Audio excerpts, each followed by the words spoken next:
President's position. Here's what it seems to me. Show them we can take them, convince them we will. Have I got it right? I agree with that. And I'm happy with what the president has been saying. It's very tough, but Stuart, it's critically important that people understand that diplomacy is strengthened when it's backed by the credible threat of military force. So we need North Korea to fundamentally understand that picking a fight with us will end badly for them. Well, we don't want to fight, but if they pick a fight with us, it's going to end badly. Kim Jong-un has faced down, and his father and grandfather faced down other American presidents. They all had some bluster, and Kim Jong-un and his kin basically walked away from them and beat them, in fact. But you think that Trump is a very different president and that his tough stand will stick, do you? I do. I mean, I think you have to take the president at his word. And the fact of the matter is that we have the military capability to end North Korea as it is today. We don't want to do that. It would be a terrible thing to have another Korean war on the Korean Peninsula. But we also want to deter them before they take acts like shooting missiles in the direction of Guam. Okay. That may require us to, even if it's not meant to hit Guam, it may require us to take military action, and we may even have to take retaliatory action if they miss and actually hit American territory. They need to be deterred psychologically. Deterrence is psychological, Stuart. Okay.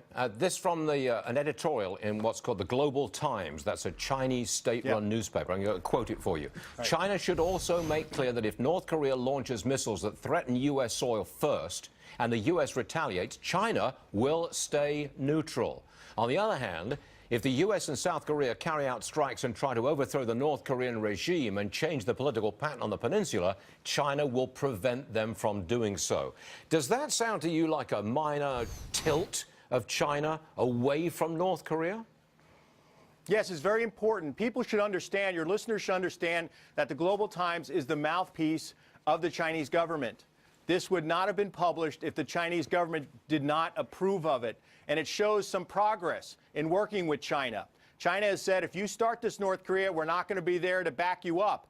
That is another deterrent to North Korean actions. But they also did lay out for us, as a message to us too, that if you start it first, that we're going to protect our interests on the Korean Peninsula, and that's in North Korea. So there's a lot of things going out there, but I would say, once again, this is some progress in China helping us. I would imagine these sort of messages are sent privately as well. I wouldn't be surprised if there was a senior Chinese official in Pyongyang right now relaying this to senior officials in Pyongyang and also North Korean officials in Beijing, where they do have an embassy. Okay.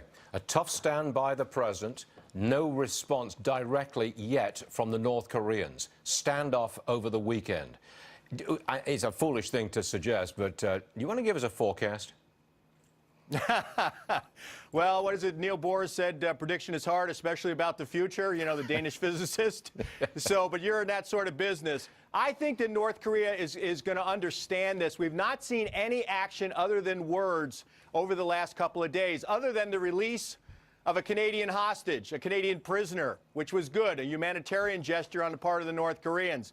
So I think, you know, that things will be calm for a while, and I'm hoping that's the case, and that it opens doors to other opportunities, such as diplomacy, to deal with this situation. I was uncomfortable asking that question, but I'm looking at the stock market, and it's now pointing higher. Could be the market thinks that he's been face down. Peter Brookes, thanks for being with us, sir, on a very important day. Thanks for having me. Yes, sir.